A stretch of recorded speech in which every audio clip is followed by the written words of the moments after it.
Now that we are on the topic of establishing a good mind-muscle connection, once you've pretty good at contracting the right muscle, you can move on toward doing the exercises with more of a performance mindset.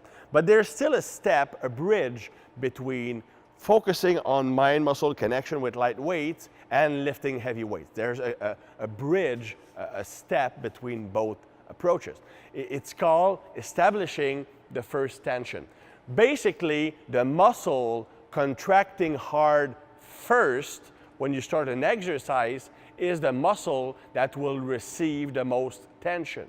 So on some exercises, for example, those that are working a weak point of yours, then it's important to do each rep by creating tension in the target muscle. So for example, here in the curl, you're going to start, and before you even start the movement, you're going to flex your biceps without moving. Just create tension. Just create tension. Good. Once you have created tension here, it's hard, then you lift. Then go back down, stretch completely, contract the tricep, and then squeeze the bicep hard, go up. Good. Again. Contract the bicep hard. Before you're even lifting, he's flexing his bicep. So go down, flex the bicep. That's it. Before you start to go down, you create maximum tension in the biceps to tell your brain, this is the muscle I want to use. We're going to set it up for a fly. Just to show you that it can be used with any exercise. On the fly, just a flat fly. For the fly, it's a bit harder. Establishing a good mind-muscle connection with the chest is a lot harder. So you're going to reach that low position, and I'm going to put my hands here. Try to contract your chest. So now he has tension in the chest, then do the rep. Good. And you go down. Try to create the same tension you just did.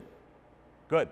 And exactly. Go down, stretch, and contract. Good. Go down to the stretch position, contract. That's it. So you're telling my brain, this is the muscle I want to use. That's it. Good. All right. Excellent. We're going to go to a row. Chest supported row. Right. So now I want to focus more on my back. So at first I can do it with a retraction. So I can just retract here, squeeze, then pull. So and go down, squeeze, pull.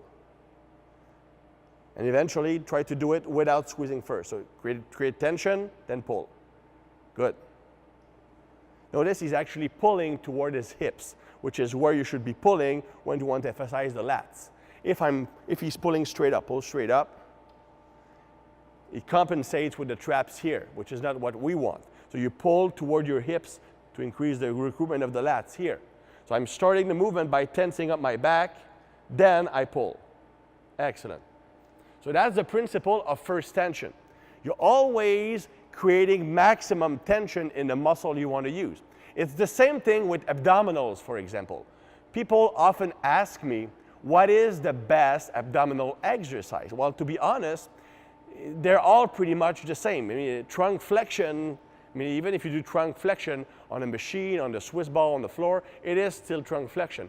But what is really important when you do abdominal exercises is creating that first tension before you lift. Let's pretend I'm lying down.